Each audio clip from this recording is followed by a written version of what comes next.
Go, go, go, go, go. What's the word, y'all? You know what I'm saying? Hope y'all having a good morning. It is 8:09 on this Thursday. We got a couple of videos we gonna run through. A couple topics. Honorary mention, just something put out there on the streets. Talk about, you know what I'm saying? Get my little input on. We're gonna talk about YNW melly, YNW bortlen, witness tampering charge they just got.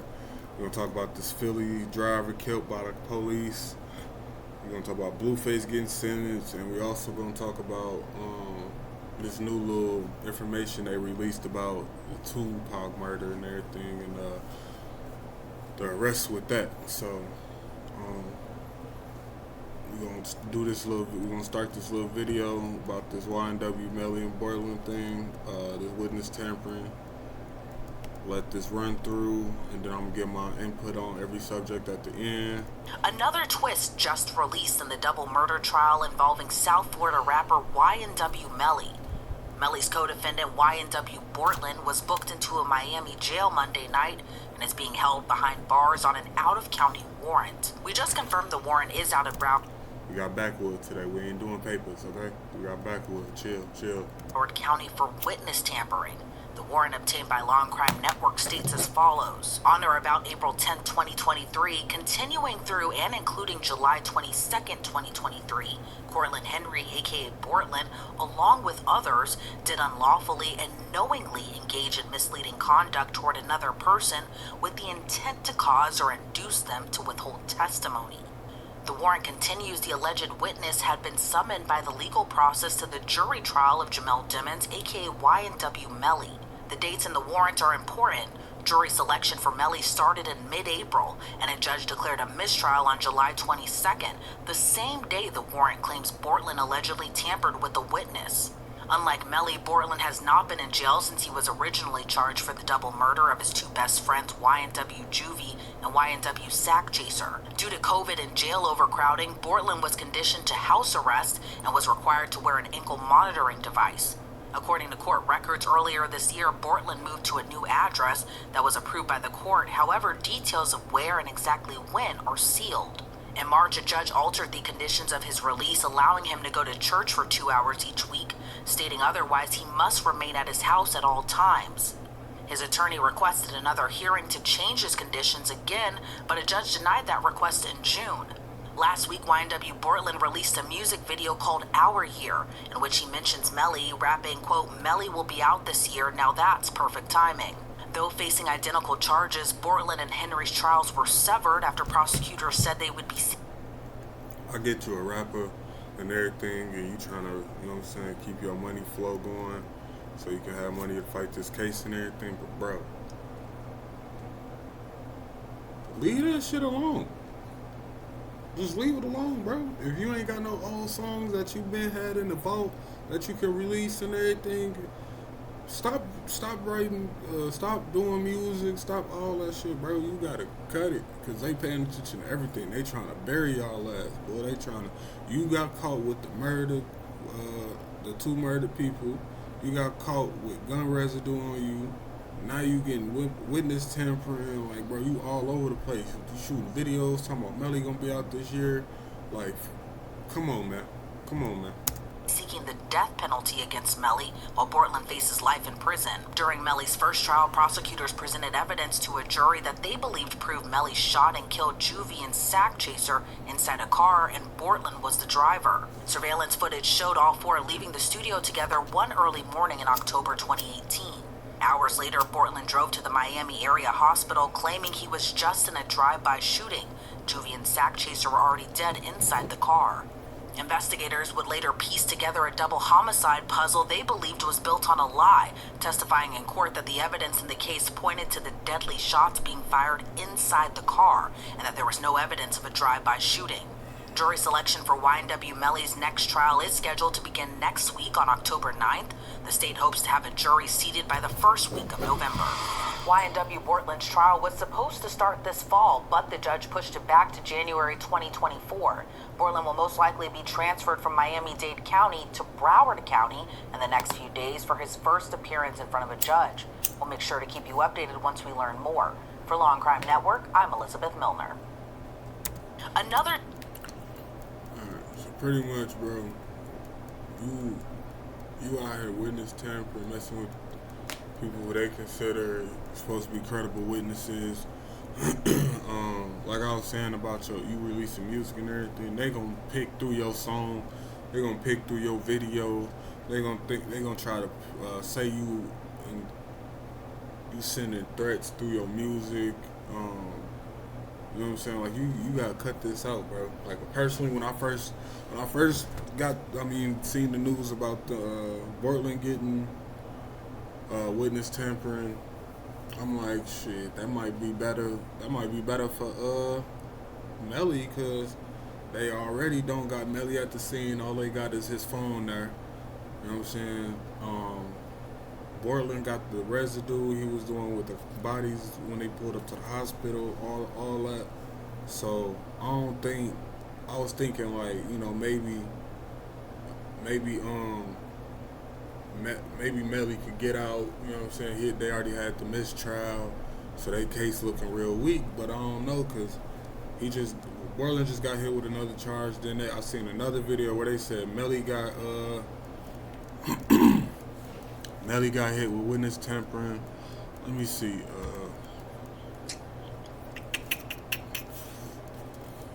We're gonna go to Seti Nash and look at his video, cause I just watched something where he was saying Melly and Bortlen both got charged. All right, so this Seti Nash video, this video is a little bit long. It's 9 minutes, almost 9.5 minutes long. He pretty much explaining how Bortlen and Melly got charged with witness tampering. He got clip from Law and Crime Network that we was just on, from Melly ex-girlfriend. You know, so we gonna listen to his video and see what he say. Don't tell them what I want to hear.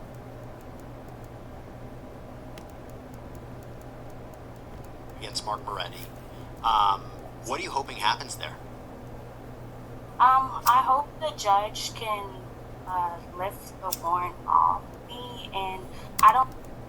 Excuse me. This is an interview. We're interviewing Melly's girlfriend because people been trying to get in contact with her, have her do interviews, all type of stuff, and she just ain't been replying, or she's just kind of been on the tuck, and they didn't put a warrant out for her, all type of stuff, so she's been kind of ducking it, you know what I'm saying?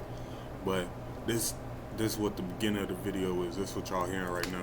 I don't mind coming in to talk. I never mind coming in to talk. Me and my lawyer tried to go in to talk on so many occasions, but I was always threatened with, if I don't tell them what I want to hear, what they want to hear, I'm gonna go to jail. So it's like, I never went to jail before, so that's my main concern. It's over. YNW Melly hit with witness tampering charge in double murder trial. Jamel YNW Melly Demons, the rapper accused of killing 2 of his childhood friends and trying to make it look like a drive-by shooting in 2018, has been charged with witness tampering in connection with his first trial, which ended with a hung jury in July. The charges were filed the day after police in Miami-Dade County arrested Cortland YNW Bortlen Henry on related tampering charges. Henry was driving the Jeep where Christopher YNW Juvie Thomas and Anthony YNW Sockchaser Williams were shot to death on October 26, 2018 after a late-night recording session. Prosecutors believe Demons was the gunman and that he was inside the vehicle when he opened fire. Henry has also been charged with the murders and with trying to cover them up by staging the crime scene to look like a drive-by shooting had taken place. Details about the new charge against Demons, which was listed on the Broward Sheriff's Office website Tuesday night, were not immediately released. But the arrest warrant that put Henry back in custody involved efforts to prevent witnesses from testifying truthfully, if at all, during Demon's trial, from jury selection through its aborted conclusion. The new charges are the latest example of escalating tensions between prosecutors and the team of defense lawyers representing the young rapper, whose hits included the tracks Murder on My Mind and Mixed Personalities. Both sides are due in court Friday for a hearing to determine whether Broward Circuit Judge John J. Murphy will recuse the state attorney's office from prosecuting the case. Prosecutors have been accused of deliberately withholding incriminating evidence against Miramar Police Detective Mark Moretti, the lead investigator. Excuse me, and that's another thing. You got the police out here prosecutors withholding evidence. You got their first trial ended in a mistrial. So right now, I feel like prosecutors are trying to do anything to hold Melly. I don't really think they got no for real case on him. Bortlen the one really with the case and everything. So it's like they just trying it all, and they just trying to tie Melly into it, saying that he was witness tampering. Like, y'all, he in jail. How can he witness tamper? Y'all got him in jail. Y'all monitoring his calls, everything like that. Y'all monitoring who visited him. You know what I'm saying? Bortlen the one outside, he got free range to, you know what I'm saying, talk to whoever, do whatever. He shoot videos and everything. It's like, y'all just, he out here just acting wild. You know what I'm saying? Like, it's going crazy out here. Then, but all in all, the prosecutors is trying anything right now, I feel like, because they see their case falling apart, especially for Melly, because that's who they really want. They want Melly. They trying to give him the death penalty. They want him to die. You know what I'm saying? They trying to get Bortlen life. They you know what I'm saying? But I don't know, man. This is a weird situation with the whole witness tampering on Melly. Bortlen, I kind of understand, because he outside and he making music, so they can pick through and trying to make it seem like he's sending threats and everything like that through his music or whatever. You know, then he moving around,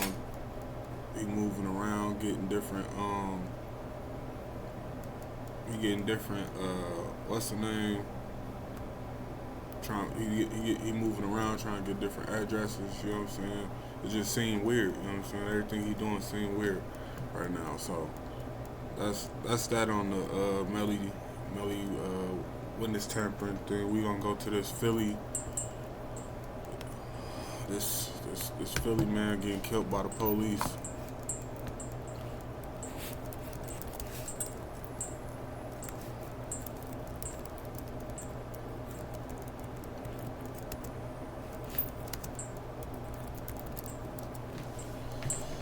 This was wild. I ain't gonna lie to you. Like, this was wild right here. Alright, so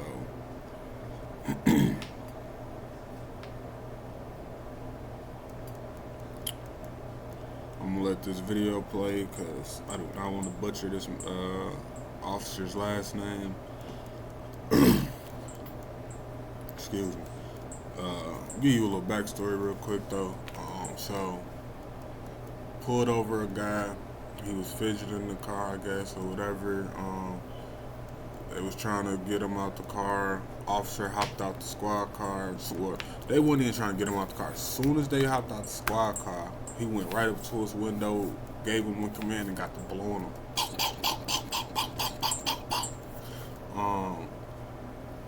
He said, at first they said he lunged at him with, the guy lunged at him with a knife. Then I guess he said something about him having a gun in the car. Something was in his hand. They shot him through the window. They ain't opened the man door. They ain't none of that. The man window wasn't down. To me, the man was no immediate threat. Like, you know, like, so. And then he got clear window. He ain't got no tint on no windows. He got a clear fishbowl. You know what I'm saying? Listen, we gonna run this down with the 6 ABC Philadelphia channel. We begin here now now at 12:30 with breaking news. A major development in a deadly Philadelphia-involved police shooting. Officer Mark Dial has been charged with murder in the confrontation that claimed the life of Eddie Irizarry. He surrendered, the officer did, surrendered to authorities this morning. Also today, the video was released from the body camera worn by Officer Dial and his partner when that shooting happened. And it is hard to watch. Irizarry's family approved the release of that video in its entirety, and it was shown just a short time ago at a news conference where District Attorney Larry Krasner announced those charges. Action News reporter Taronda Thomas is live at the DA's office in Center City now with the very latest. Taronda. Well, Sarah, I just stepped out of that news conference at the district attorney's office, and we're learning more about the charges that Officer Mark Dial faces for killing Eddie Irizarry. And for the first time, we are getting a look at that video of Officer Dial's body camera footage. We are going to show it to you now, but I want to warn you first. Oh, dang, my bad. I thought the officer's name was Eddie. That was the victim's name, Eddie Irizarry. Officer's name, Mark Dial. It is intense.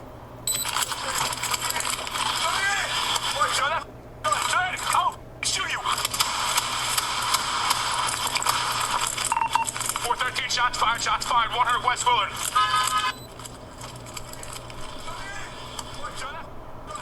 I'll shoot you! The body camera. It's crazy. As soon as he got out the car, he gave him like one command: get out the car. Said I'll fucking shoot you.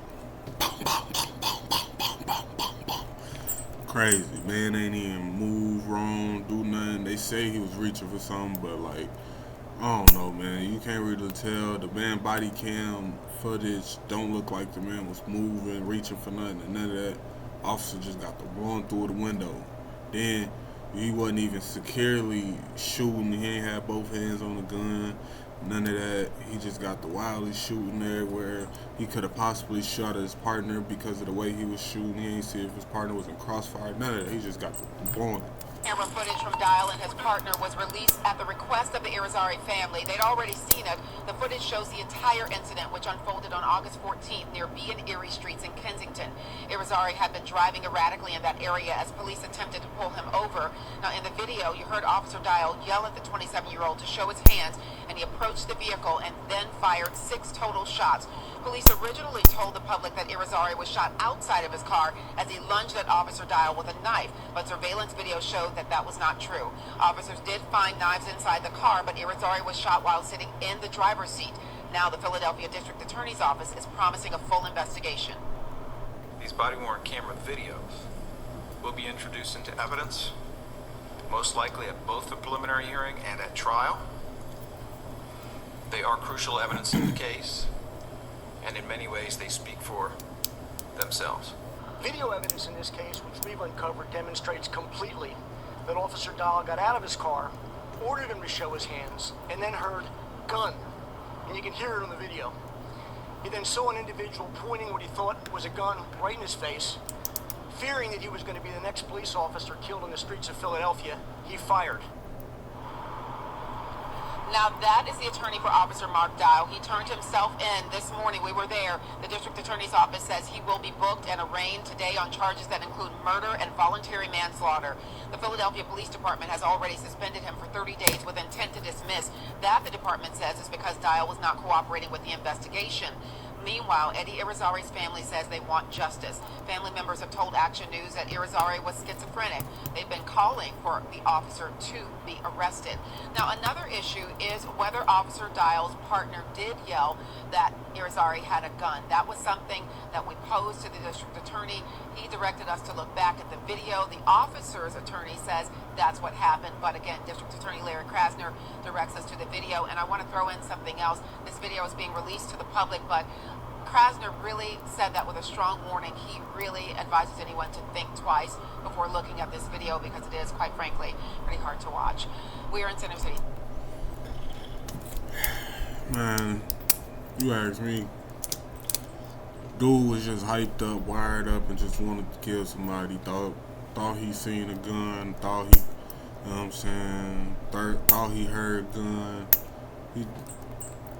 He just got the shooting, bro. I ain't gonna lie. The case now is in the hands of the Supreme Court right now. The first judge, the first court judge that he went in front of, she had ended up dropping the charges, but I guess it's a backstory with that. She went through a divorce from her husband, and his lawyer, the lawyer that she got from for her divorce, is part of the same firm that this cop lawyer is from. So she was kind of just looking out, doing a favor for a favor. And with the family pressing it, the Supreme Court ended up picking it back up. So the officer is now booked again. He's not released. He got the murder charge plus a couple more charges. They didn't really give any details for real on the other charges that they ended up charging him with. This officer has already had problems with the community, and how his conduct with patrons, regular people, just everything. So, you know what I'm saying? And all in all, I feel like this is just another senseless killing by the police. Another hyped up, wired up super cop, jarhead, creatine head.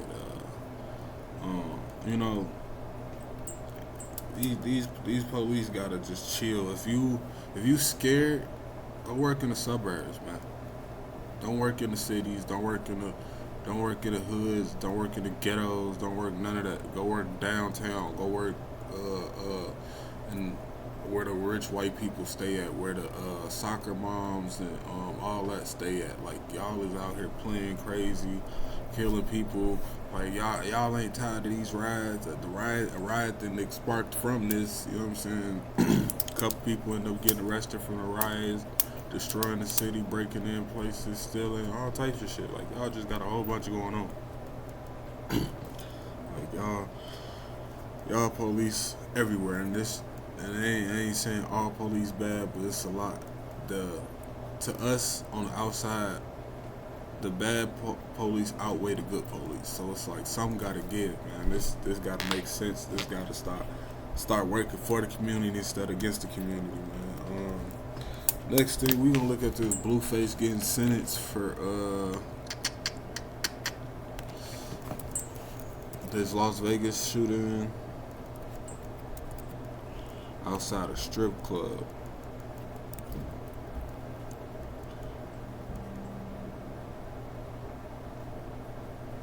Like, this is crazy. So if you don't know, I want to say within the last year, I think, like, I want to say like 10 months ago, 8 months ago, something like that. Blueface was in Vegas at a little strip club, gentleman's club, however you want to present it, say it, whatever. He was in there with a couple friends, a couple of girls, or whatever.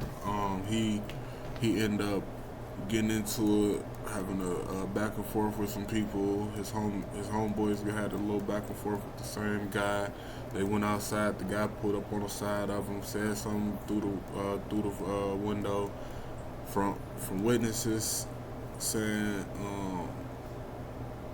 they had the incident inside and it just spilled outside. Supposedly the guy said something to Blueface's crew, and when he pulled off, Blueface got the busting at him. He got hit in his hand. His car got hit up. Come find out, dude was in his work van, his work car. So he ended up, I think, losing his job or something like that. That's the only reason he even made the police report, because he was going to be found liable for the damages to the work vehicle. So he ended up calling the police and everything like that. So they pretty much sentenced Blueface to 5 years probation and everything like that. I'm gonna let the video play. It's Law and Crimes Network video again. I'm gonna what's the name? Put my commentary at the end and give y'all a little insight on what the video shows. Morning, Your Honor. So the court has properly reiterated the term.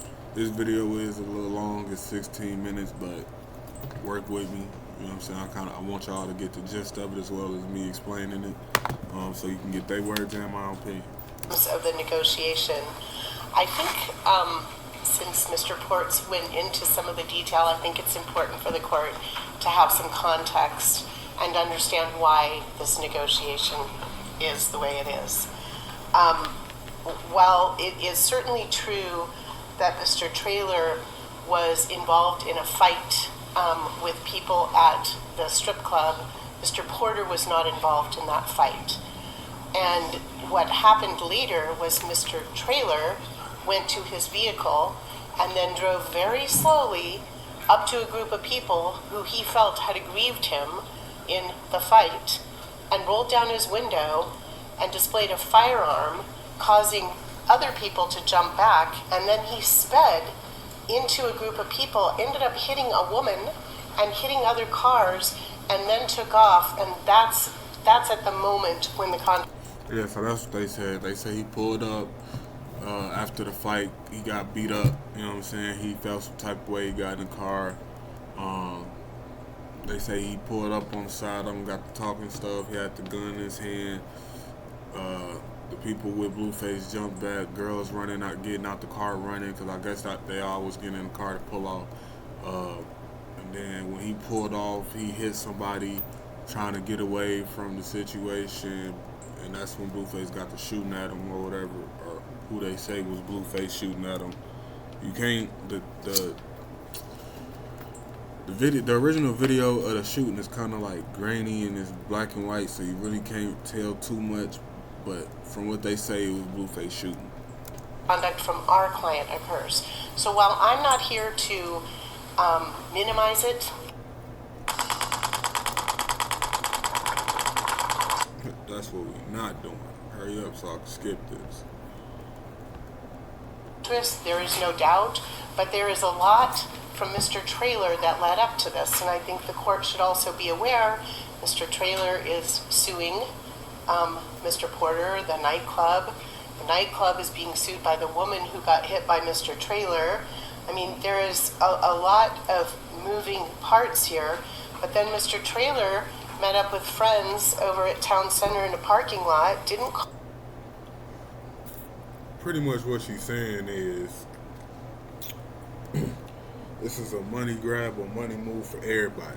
That's pretty much what she's saying.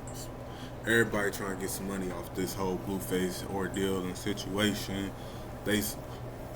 One person suing a nightclub, one person dude suing Blueface and the nightclub. It's just a lot of suing going on, the big money grabs going on and everything. So it's active with this case right here. Call the police. He was in his employer's work truck, and he must have realized the next day that he needed to explain why he got into an accident and hit these other cars in his employer's work truck, and only then did he decide to make a police report.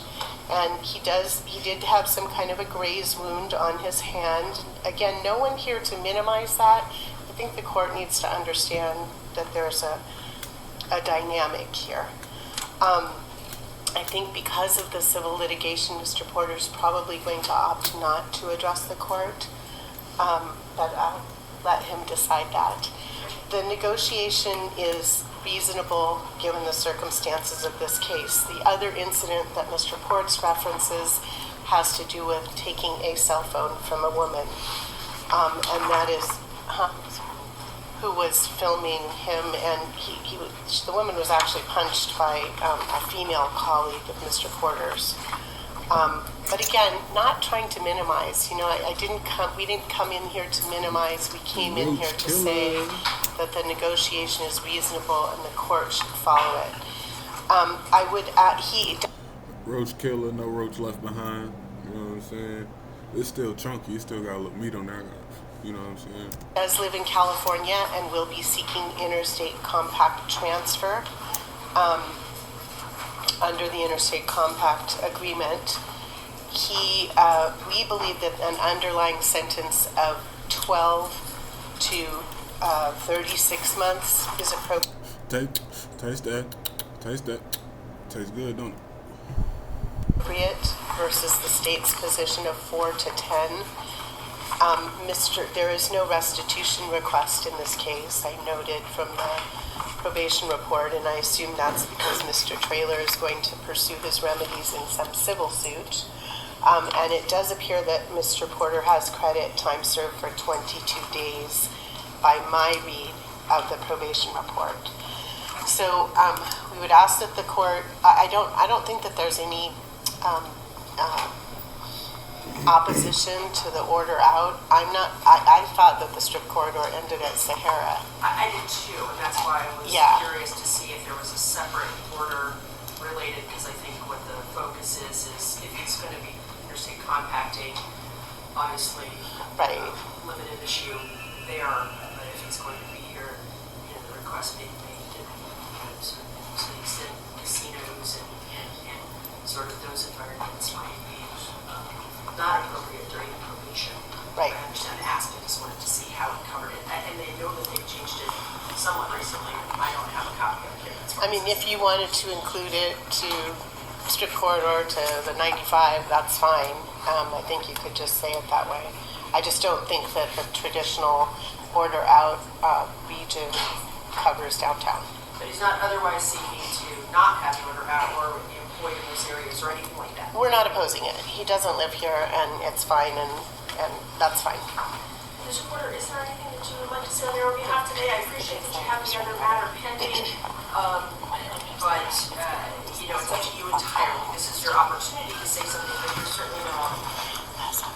Okay. Mr. Porter's going to decline to speak on his own behalf today. Your Honor, I'm sorry, I forgot. Ms. Wildebelt is reminding me. There's one thing in the PSI that's not accurate. Okay. In the criminal history, it shows that there was a restraining order. That was dismissed. I think page 4. It's at the bottom of it's at the very bottom, supplemental information. That restraining order was dismissed in August.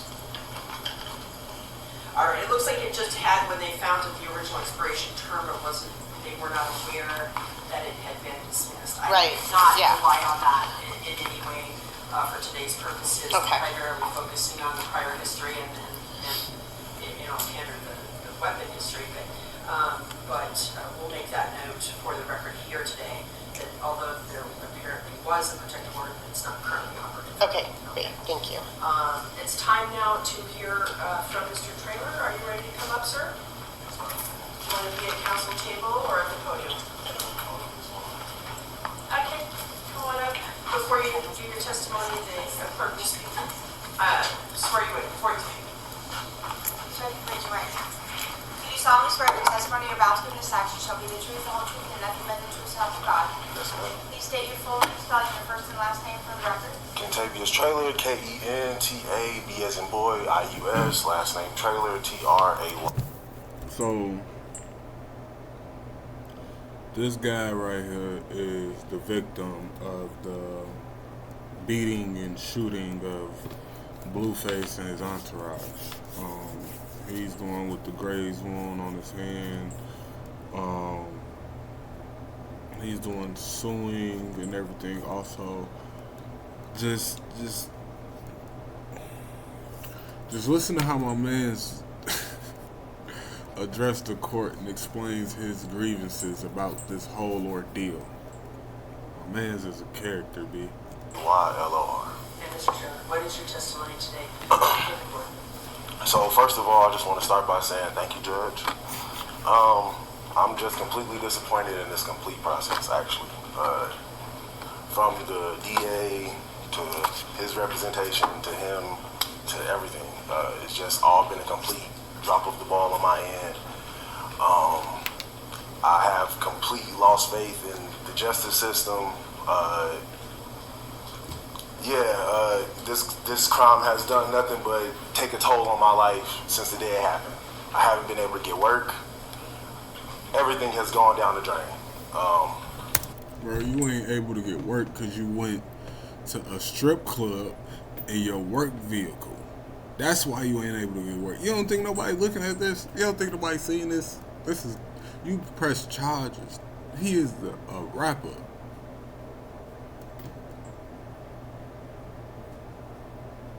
Actor. Sitcom actor. He got a show with his baby mama. Whatever. Listen. This is all over the place, bro. Everybody's heard about this. From you being in a wreck van, from the fight, from you possibly having a gun in your hand when you pulled up on the side of them after the fight. Everybody's heard this, so of course you're not finna be able to get a job, bro. Ain't nobody finna put their job, their business in your hands and possibly have make you a liability for them. Like, no, we're not doing that, Brody.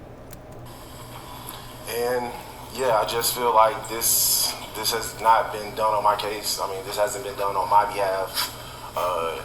I know people who get more time for stealing bubble gum, honestly. I know people who do more time for stealing TVs than they do for shooting somebody. I'm just completely disappointed in all of this.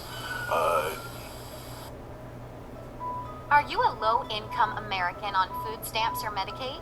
If so, you are now eligible to receive a free brand new smartphone with 25 gigabytes of free high-speed data, plus unlimited talk and text. Join over 5 million Americans on this new nationwide government program. There are no credit checks, no shipping costs, and absolutely no monthly bills. Click on the Start Now button to begin the 2-minute enrollment process.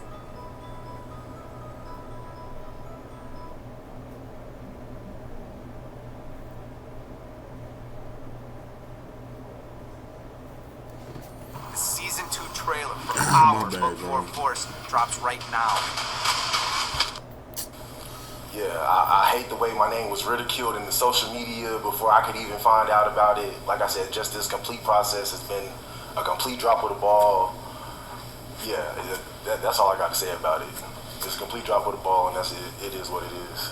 And Mr. Trailer, I really appreciate you expressing the frustrations that you have, and I know that the outcome here today won't change that because what the negotiation is has a certain range of sentence and a certain but even that, like I said, I feel like those terms and conditions, I know myself included, would have more than that for domestic violence, for this or that. He has this going over multiple states, multiple this, multiple that. When you get to saying multiple this, multiple that, bro, that's how you know you don't know what you talking about. You just rambling on, saying shit. Bro, this is what happens when you got the bag, B. It's sad to say. It's messed up.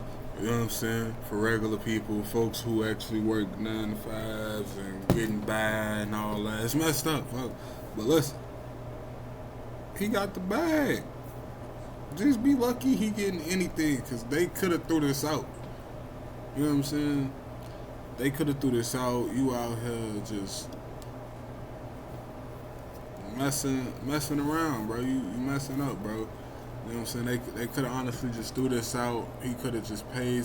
He could have just paid some money, or his lawyer and them could have worked the situation out, and they could have just threw this whole case out. You would have been just getting nothing. So listen, be lucky they giving you 5 years probation, B. You guys are arguing semantics on can he come here to make money, and so he doesn't deserve to be here. He doesn't deserve to be out and walking around. He doesn't deserve any of that, honestly. But because he has a little bit of money and a little bit of a name, you guys are going to give him that, and that's okay. But just at the end of the day, like I said, I just want to say my piece, and like I said, I'm completely disappointed in all of this. Understood. Mr. Triller, I'm not trying to convince you anything otherwise, and I'm not having a dialogue with you here. I'm just trying to give you the wrap up here that we are going to conclude this case. It sounds like you have another process pending. So yeah, but that has. In other words, what she trying to tell him is, I ain't trying to hear it, Playboy. You know what I'm saying? We don't care about your grievances, how you feel. Be lucky we giving you this 5 years probation. You could have saved this for your countersuit when you suing him in court. You could have saved that for this, you know. Nothing to do with how I feel about this in general. Again, not a dialogue. Yeah. I'm just sharing some information with you, okay? I understand that. I'm not trying to convince you of anything different. I'm trying to tell you that we're going to complete this process here today. to the extent that it closes out this process, good or bad, obviously bad from your perspective, it will close it out. And I hope that you'll use the other process to find whatever relief it is that you are seeking, not meaning whatever I presuppose any outcome there, but just that there is another avenue. And the court is going to act within the parameters of what it has here and bring this matter to a close. But I can assure you, I'm not giving anybody any breaks because of any status they have or money they have. I'm working within a system and within a negotiation, and I trust my counsel to make negotiations for reasons, and I appreciate that that's not going to sit well with you. I just thank you for your time here today and letting us know how you feel about it. Yes, ma'am. Because that's important. Yep. Thank you, Mr. Taylor. You may take your seat if you wish to stay. Yo. My man's took a selfie with the man, bro.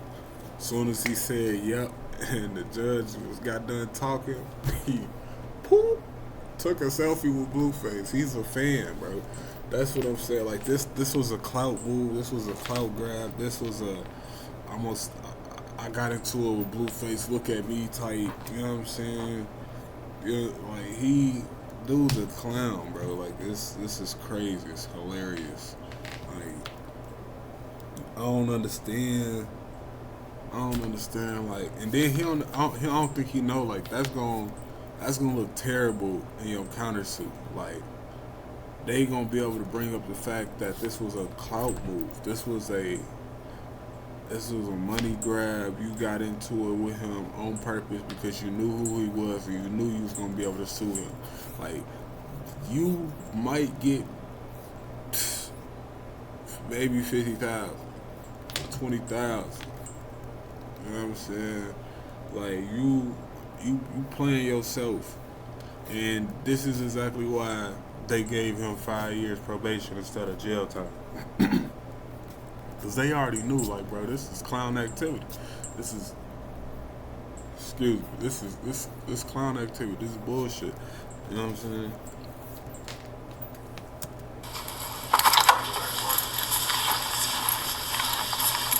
At this time, the court will proceed with the sentencing of Mr. Porter, and as per negotiations, we will go ahead. I'm going to give an opportunity of probation to Mr. Porter.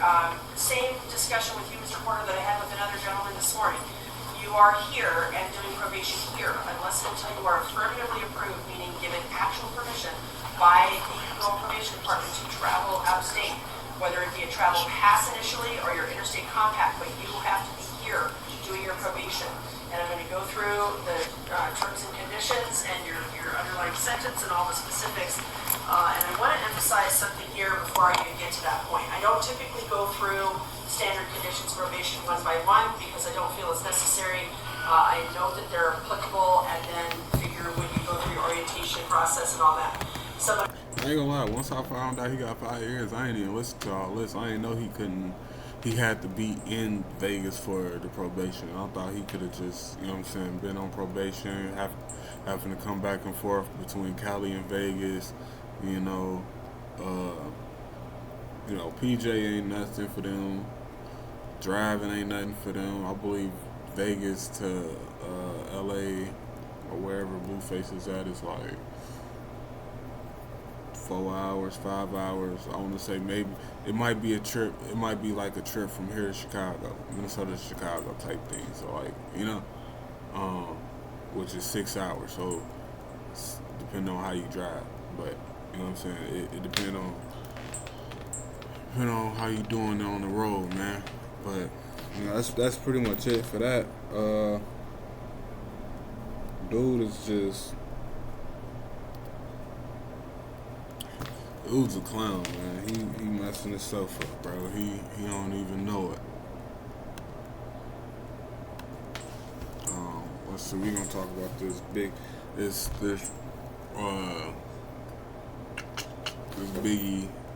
I mean not Biggie. This Tupac murder situation.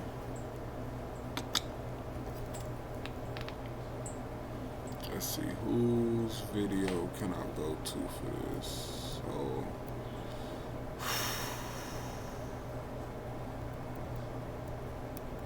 alright, so I'm gonna just keep it here because I was just seeing it and I don't want to have to go all over the place.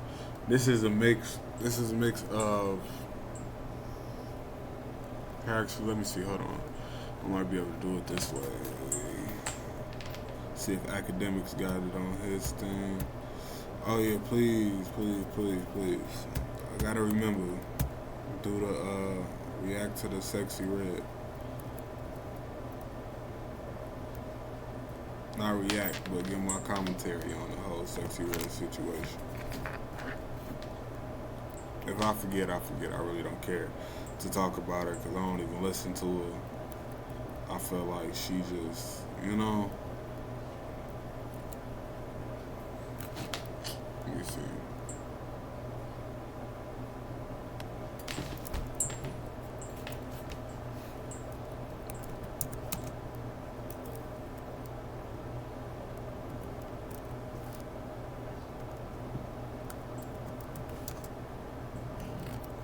Excuse me.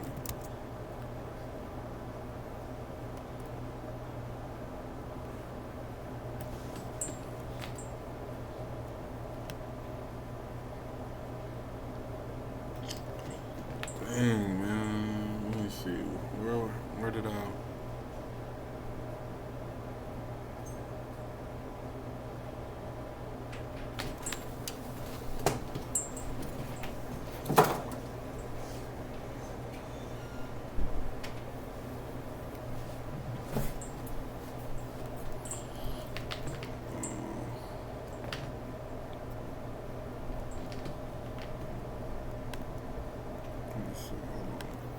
Alright, man, so we're just gonna watch this Sadie Nash video. It kind of gives what it gives exactly what I was gonna pretty much talk about, but it's also covering the fact that Vlad felt like or was running with the fact that he solved or helped solve the or he possibly helped solve the Tupac murder and everything, but they got some information and they pretty much says and lets know that the same information that klled said and everything, the police knew like within a month after, a couple weeks to a month after the murder of Tupac. Excuse me. So we're gonna just watch this video. It's gonna give a little detail on that, and then it's also gonna tell you a little something else that the LA Times and their sources thought they had or to believe to be true about the whole if Bad Boy and P. Diddy and them had anything to do with the murder of Tupac or anything like that. So let's get into this. Everybody else, just like all y'all, I thought, damn, Vlad got klled locked up. And then I did my research. Your channel more or less solved the Tupac murder. Yeah. My interview had an outline and a blueprint of the book that he wrote. So whenever he didn't want to answer a question, I'm like, well, but the book said, yeah, if you didn't want to talk about it, you should have written about it. Is the way I look at it. This is how Vlad takes credit for solving the murder, even though klled wrote a book, and they said that that's how he, or where he got, that's what Vlad's interview was based off of, was kllde's book. So it'll be hard for you to be the one to solve it, and all you did was interview the person off of his book, and all he did was say everything he said to the police already and said in his book. You know what I'm saying? But let's listen to this and see what they got to say. All right, Vlad, let's break it down. July 10, 2019, this is the time, the date that Vlad interviewed klled. Check out the views, right? Almost 500,000. So I want y'all to pay attention to that specific date, July 10, 2019. It's going to be important because this is when Vlad first. My bad, y'all. interviewed klled on this platform. Now pay attention to what the police say. 2 of them. Did you know that you could get 50 to over 150,000 that we're not doing this, Playboy? 0% interest rates to fund any business or... Mr. Davis's own words reinvigorated our case in 2018. I'm going to give you some of those details, and I'm going to introduce to you our homicide lieutenant, Jason Johansson, and he will provide you many of the details on how we got here today. Within the first few months of the investigation, our detectives knew most of the information I just briefed you on. However, we never had the necessary evidence to bring this case forward and present it for criminal charges. As time went on, this case had been reviewed multiple times by different investigators assigned to my section, but it wasn't until 2018 that this case was reinvigorated as additional information came to light related to this homicide. Specifically, Dwayne Davis's own admissions to his involvement in this homicide investigation that he provided to numerous different media outlets. In our section, we knew at this time that this was likely our last time to take a run at this case to successfully solve this case and bring forth a criminal charge. So what I want to do is I want to take y'all to right here. February 15th, 2019 is when klled's Compton Street Legend book came out. So here what you see. Compton Street Legend, notorious klled street level accounts of Tupac and Biggie murders. Death Row Origins, Suge Knight, Puffy Combs, and Crooked Cops. Originally published February 15th, 2019. If you look at the bottom, you see July 10th, 2019. So that's 5 months essentially after. So when Vlad is saying this stuff, he's lying. He's lying. But I'm going to prove it further because the police said out their mouth, they said that in 2018, media outlets, that's plural. Let me show you who they're talking about. I'm the only one alive that really can tell you the story about the Tupac killing. They've been pursuing me for 20 years. Newspapers, magazines. I'm coming out now to tell the story because I got cancer. Got nothing else to lose. All I care about now is the truth.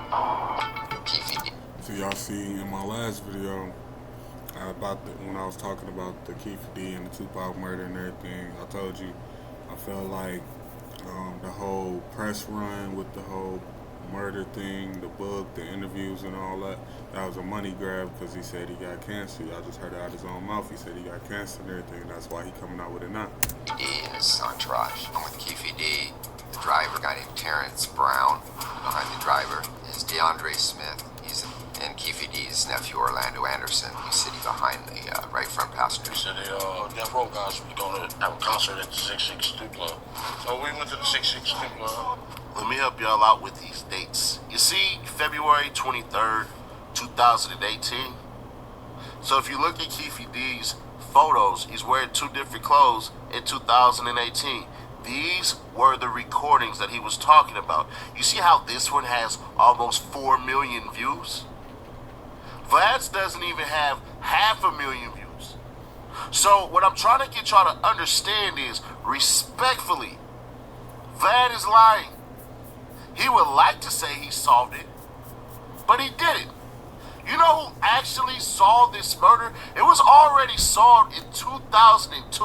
And I'm going to tell you, Puffy will not be getting in trouble because klled is lying on Puffy.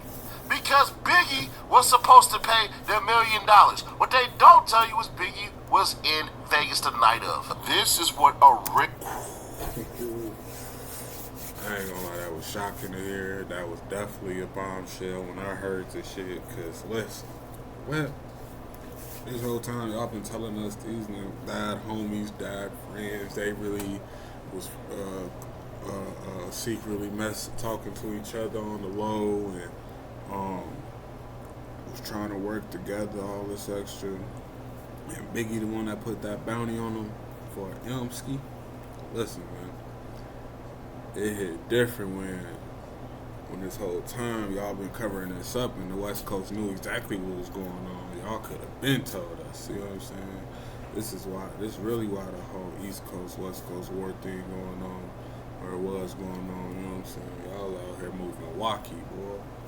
Listen, we finna get into the rest of this. They finna explain how Biggie put an M on Pac, how he was in Vegas the night of, in a hotel or in a Airbnb or something underneath somebody's name or under a fake name or whatever. Originally solved the murder of Tupac. Notice the date, September 6, 2002. Las Vegas. The city's neon lights vibrated in the polished hood of the black BMW as it cruised up Las Vegas Boulevard. The man in the passenger seat was instantly recognizable. Fans lined up the streets, waving, snapping photos, begging Tupac Shakur for his autograph. Cops were everywhere, smiling. Shakur flirted with a car full of women, unaware that a white Cadillac had quietly pulled up beside him. A hand emerged from the Cadillac. In it was a semi-automatic pistol aimed straight at Shakur. Many of the rapper's lyrics seem to foretell this moment. The fast life ain't everything they told you, he sang in an earlier hit, Soldier's Story. Never get much older, followed the tracks of Soldier. 6 years later, the killing of the world's most famous rap star remained officially unsolved. Las Vegas police have never made an arrest. Speculation and wild theories continue to flourish in the music media among Shakur's followers. What is that night? Owner of Shakur's record label arranged the killing so he could exploit the rapper's martyrdom commercially. Another persistent legend is that Shakur faked his own death to escape the pressures of stardom. A year-long investigation by the Times reconstructed the crime and the events leading up to it. Evidence gathered by the rapper indicates the shooting was carried out by a Compton gang called the Southside Crips to avenge the beating of one of its members by Shakur a few hours earlier. Orlando Anderson, the Crip whom Shakur had attacked, fired the fatal shots. Las Vegas police discounted Anderson as a suspect and they interviewed him only once, briefly. He was later killed in an unrelated gang shooting. The murder weapon was supplied by New York rapper Notorious B.I.G., who agreed to pay the Crips $1 million for killing Shakur. Notorious B.I.G. and Shakur had been feuding for more than a year, exchanging insults on records and at award shows and concerts. B.I.G. was gunned down 6 months later in Los Angeles. That killing also remains unsolved. Before they died, Notorious B.I.G. and Anderson denied any role in Shakur's death. This account of what they and others did that night is based on police affidavits and court documents as well as interviews with investigators, witnesses to the crime, and members of the Southside Crips who had never before discussed the killing outside of the gang. Fear of retribution, they agreed to be interviewed only if their names were not revealed. Revolutionary upbringing. The slang silenced one of the modern music's most eloquent voices, a ghetto poet whose tales of urban alienation captivated young people of all races and backgrounds. The 25-year-old Shakur had helped elevate rap from a crude street fad to a complex art form, setting the stage for the current global hip-hop phenomenon. Tupac Amaru Shakur was born in 1971 into a family of black revolutionaries and named after a martyred Incan warrior. Radical politics shaped his upbringing and the rebellious tone of much of his music. His godfather, Black Panther leader Elmer Geronimo Pratt, spent 27 years in prison for a robbery murder in Santa Monica that he insisted he did not commit. Pratt was freed after a judge ruled that in 1997 and prosecutors considered evidence favorable to the defendant. Shakur's stepfather, Black Panther leader Mutulu Shakur, was on FBI's 10 most wanted list until early 1880s when he was in prison for robbery and murder. His mother, Afeni Shakur, also a Black Panther, was charged with conspiring to blow up a block of New York department stores and acquitted a month before the rapper was born. Shakur grew up in tough neighborhoods and homeless shelters in the Bronx, Harlem, and Baltimore. He exhibited creative talent as a child and was admitted to the Baltimore School of Arts, where he studied ballet, poetry, theater, and literature. In 1988, his mother sent him to live with a family member. Alright, so in the gist of it, y'all pretty much get what I'm saying. Biggie put that money up. Hold on, or did he get to that yet? Member and a Bay Area recorded exploring racing career out to Michigan. He was visited by Shakur, accepted the offer. World starts from the Mob Pyru Bloods, a Compton street gang whose members worked for Suge Knight, Death Row Records. Shakur and Knight sat in front row, entered the ring. Tyson and the Southside Crips lingering near a bank of elevators. The Bloods and Crips have a 30-year history of turf wars, beatings, drug heists, drive-by shooters. The Crips dressed in blue, the Bloods in red. When the two gangs weren't pushing dope or terrorizing citizens, they take pride in retaliating against each other. The hoodlum standing in the lobby was Orlando Baby Lane Anderson, 21, a Crip who had recently helped his gang beat and rob one of Shakur's bodyguards at a mall in Lakewood. Anderson had a string of arrests for robbery, assault, and other offenses. Compton police suspected him and at least one gang killing. After the beating of Shakur's bodyguard, Anderson had dared to rip a rare Death Row medallion from the man's neck and an affront to Knight's honor and a slight to the Bloods. The Bloods had been fuming for weeks, waiting to exact their revenge. Now, unexpectedly, there was Anderson standing before them. Shakur charged the Crip. "You from the South?" he asked. Before Anderson could answer, Shakur punched him. His bodyguards jumped in, pounding and kicking Anderson to the floor. Knight joined in too. Just before security guards broke up the 30-second melee, which was captured by security camera, Security's entourage. I don't know if y'all ever heard it, but a lot of people always say Tupac got killed gangbanging. Essentially, what that means is Tupac wasn't from no hood. As far as we know, the people, the public and everything like that, he wasn't from no hood, no gang, nothing like that. Death Row had the Bloods, the Mob Pyru Bloods in it, but wasn't nobody, like, he wasn't put on as far as our knowledge is. So that's why they say he died gangbanging, because he put himself inside of a situation that was strictly gang business, street business, and not no music business, no business for no artists, nothing like that. So that's why a lot of people say that. So now they give that detail, they get that insight of why people say you can see how he died gangbang, because he walked up to the guy talking about, "You from the South?" Stepped triumphantly across the casino floor on their way out of the hotel. They walked half a block down the strip to the Luxor Hotel, where Death Row Records had booked more than a dozen rooms. After dropping off Shakur and the bodyguards, Knight drove about 15 minutes to a mansion he owned in a gated community in the city's southeastern valley. The plan was to regroup later at a benefit concert for a youth boxing program featuring Shakur and other Death Row acts. The midnight concert was to be held at clubs. My bad, it's taking so long. I think this is where he started getting into the whole Biggie stuff. 662, a night spot just opened by Death Row. The club's name was an M.O. Shaking Anderson gathered himself curious, but he declined. Anderson headed out of the strip and crossed over to a pedestrian bridge to the Excalibur Hotel, where he had checked in with his girlfriend. News of the beating swept through the gang underground before he reached his own room. Anderson pager was beeping with calls from his Crip cohorts, according to what he later told. Here's one thing you need to do before buying anything online. Don't spend another dime on Amazon until you watch this first. Shut up. Oops. His associates.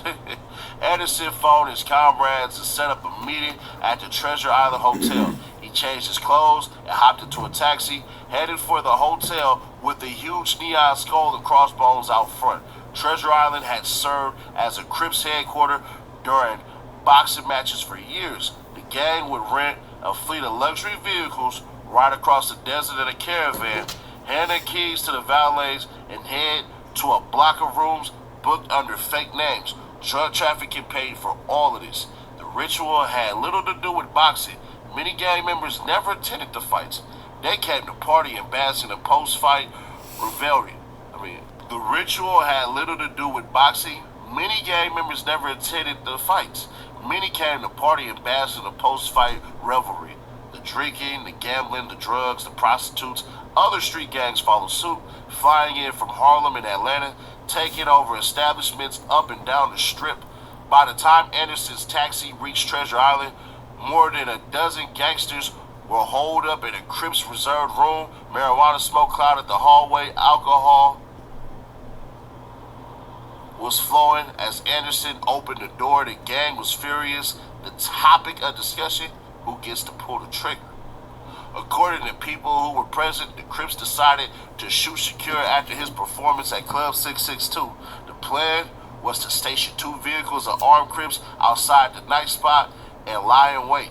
The gang pulled in a call to a Crips hideout in Las Vegas, rented a house used to stash drugs and firearms, and shelter gang members on the run from crimes committed in Los Angeles. They told a man there to bring some backup weapons over to the hotel soon. Killers for hire. So they was set up like this was they stomping grounds. This was they home away from home. They had the little getaways, the hideouts, the stash houses, all types of, you know what I'm saying, fancy, luxurious living, accommodations, all types of stuff. So they was lit in here, you know what I'm saying. But now he finna get into how big B.I.G., Notorious B.I.G., Biggie, what he got to do with this whole ordeal, and how he tied into it.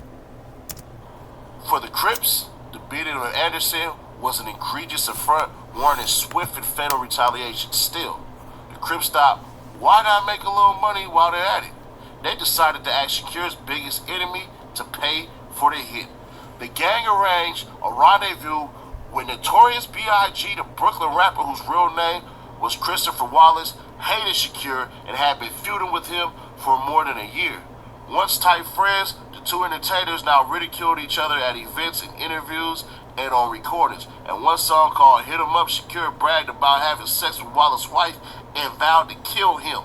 The threats between the rappers and their labels Death Row and Bad Boy Entertainment escalated into a series of assaults and shootings, one of which resulted in a killing of Death Row bodyguards in Atlanta in 1995.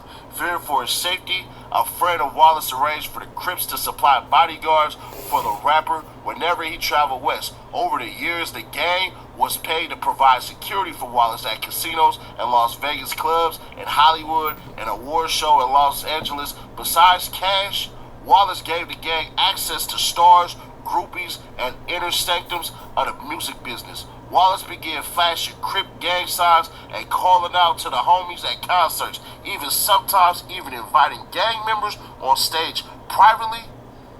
He prodded the gang to kill Shakur, and he promised to pay handsomely for their hit. On September 7, 1996, the Crips decided to take him up on that offer. They sent the emissary to a penthouse suite at the MGM where Wallace was booked under a false name in Las Vegas to party. He didn't attend the Tyson Seldon fight, but had quickly learned about Shakur's scuffle with Anderson. Wallace gathered a handful of thugs and East Coast rap associates to hear what the Crips had to say. According to people who were present, the Crips envoy explained that the gang was prepared to kill Shakur, but expected to collect $1 million for its efforts. Wallace agreed on one condition. A witness said he pulled out a loaded .40 Glock caliber pistol and placed it on the table in front of him. He didn't just want Shakur dead. He wanted the satisfaction of knowing the fatal bullet came from his gun. On the strip, it was a gangster rap parade. Fans waved, women flirted, and asked for autographs. Photographers snapped pictures. Knight was leading a caravan of at least 5 Death Row cars headed toward Club 662.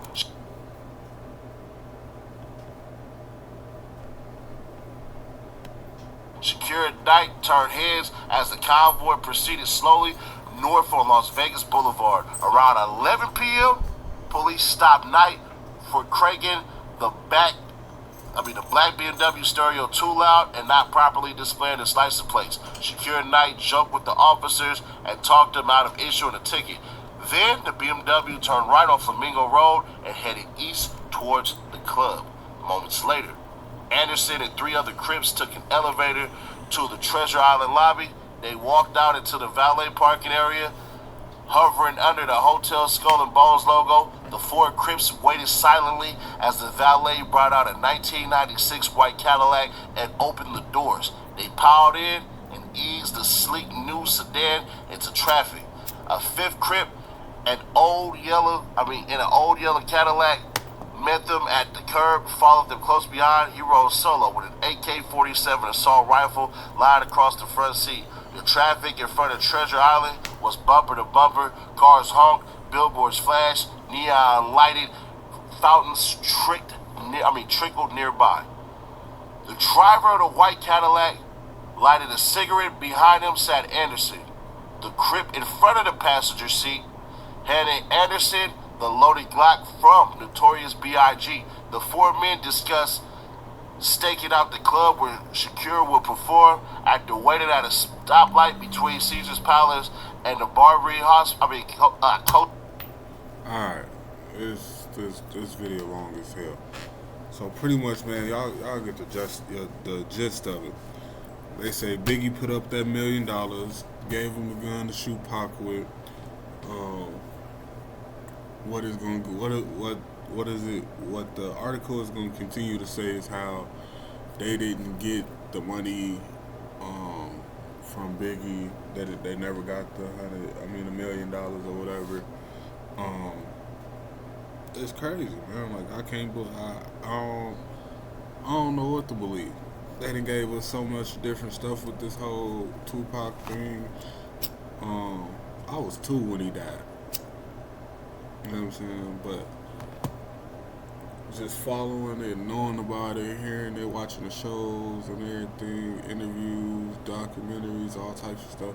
But they done gave us a little bit of everything about this man dying, how he died, who did it, who was part of it, from the police to the gang members to Bad Boy, Biggie, Biggie and Puffy, all types of stuff. Like, it's crazy.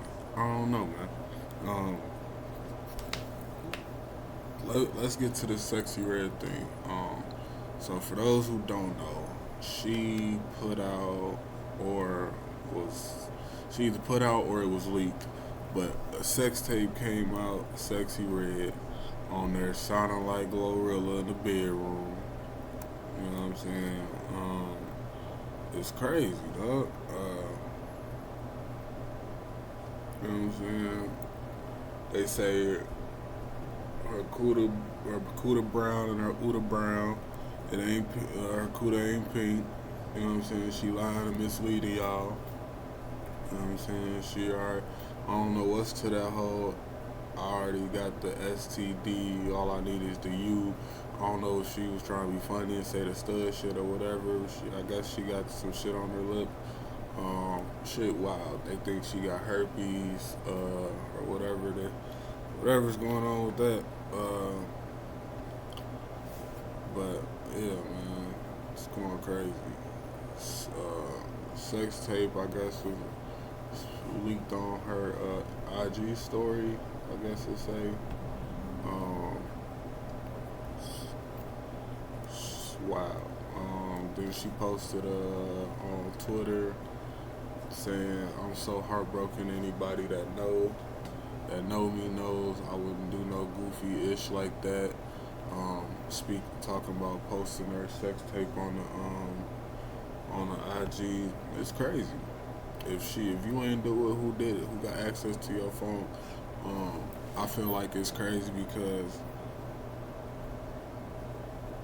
unless you letting somebody else record it on their phone or something like that, I don't see how that'll get put out, how you'll get exposed, or, you know what I'm saying, however, whatever.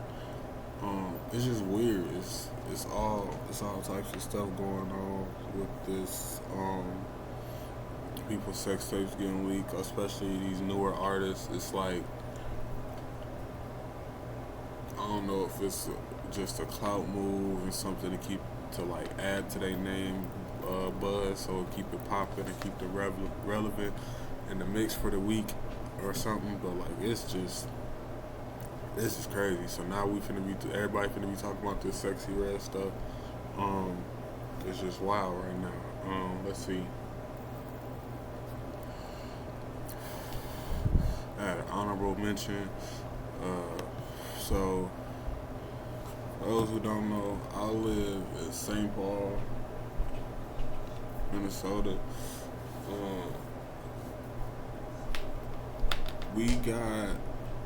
Last night we had a shooting on the east side at a corner store that's over there.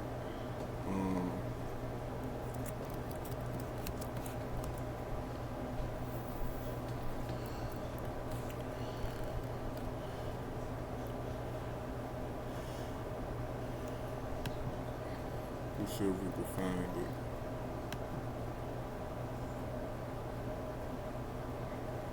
That's not it.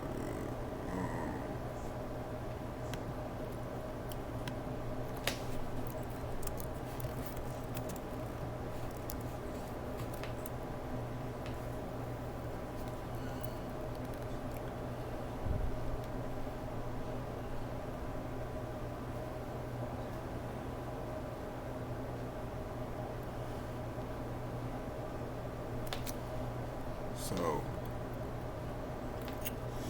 it was 1 killed, 2 injured in East Side St. Paul shooting. One young woman killed, 2 others were injured in the shooting in St. Paul's Greater East Side neighborhood on Wednesday night. Police have confirmed at about 7:45 p.m. officers responded to the area of Hazelwood Street and Maryland Avenue after multiple 911 callers and officers on patrol reported hearing shots fired in the area. Officers on the 1200 block of Hazelwood found 3 teenage female victims, all apparent gunshot injuries, St. Paul police said. The three victims transported to Regis Hospital. One victim was pronounced dead. The injuries to the other 2 victims were not considering life threatening. The ages of the victims are not yet being confirmed, and they are not officially identified. According to additional dispatches, a 13-year-old, a 15-year-old were the other 2 victims. I believe they said the other victim was like in her 20s or something like that. They said they got, let's see, this is 27th homicide of the year in the city.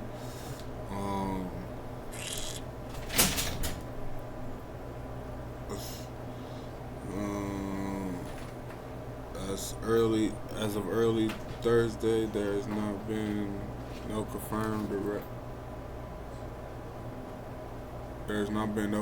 arrest announced in relation to the shooting. According to dispatch audio received by MN Crime, may have been more than 24 rounds fired. Multiple 7.62 by 39 casings were found by officers, indicating that a rifle like AK-47 was used and a vehicle was found damaged from the shots.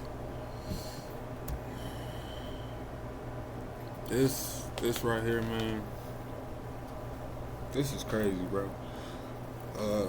I know we getting into wild times and like these younger kids, teenagers and everything is just out here wild, reckless. Ain't no OGs, ain't no older homies, no big brothers, nothing like that too much, just teaching them the right stuff. But bro, growing up, it was no women, no children, no old folks. You know what I'm saying? All that shooting in the houses, all that shooting in the area of little kids and old people and women and stuff like that. Like that's just lame, bro. Like that's how I was brought up, at least. You know what I'm saying? I can't say like my generation was just perfect on that. The generation after us was perfect on that, but like, bro, that is just lame, bro. Like that's devastating. That's terrible. Like that's just foul, bro. Like ain't no way a 13-year-old or 15-year-old should be getting hit in no crossfire. Ain't no way they should even be out. I mean, if you know, it's the hood, bro. So like the kids may be running to the store, maybe, you know what I'm saying, coming off the bus, going home from the park, the Boys and Girls Club that's over there, whatever. Like, but that's crazy, bro. Like y'all sliding, y'all doing y'all do, and y'all see some little kids or some women, and y'all see it's some, like, come on, man, y'all gotta let that ride. Like y'all gotta spin back or something, because ain't no way this is what's going on, bro. On one side, it's like, bro, this could have been y'all little sisters, little cousins, whoever. This could have been, you know what I'm saying, y'all. This could have been y'all girlfriend. This could have been y'all who, like, you know what I'm saying, whatever, whoever. Like, excuse my cat in the background. Dude is tweaking right now. But like, it's crazy, bro. Y'all shooting up women, like. Who y'all gonna talk to? Who y'all gonna date? Who y'all gonna cuddle up with? Who y'all gonna have kids with? Like, bro, y'all killing women. Y'all shooting all the women. Y'all shooting all these little kids. Y'all shoot, like, come on, bro. This is y'all here is pointless. This street ish is washed up. It's crazy out here. You know what I'm saying? It's the generation and the years of the back door, like all type of foof, willery, like weird wacky backdoor ish going on. Like, you gotta watch your homies, you gotta watch your friends, you gotta watch your so-called brothers, you gotta watch your ops, you gotta watch everybody. You keep your friends close, your enemies closer, keep your family in the crib, keep your kids in the crib, man. This is crazy out here nowadays, man. You know what I'm saying? I ain't really got no more topics. I'm low-key tired. I'm finna finish this wood and go to sleep. I'm finna post this video. This gonna be out by today. You know what I'm saying? So give it like it's 9:39 now. It's gonna be up and out by like 10:30. I'll give it. You know what I'm saying? Love y'all. Appreciate y'all tuning in with me. I'll be probably dropping another video tomorrow. If not later on today. Depending on if I get any more exclusive news or any new topics to talk about. Y'all enjoy the rest of y'all day. You know what I'm saying? I'm out now.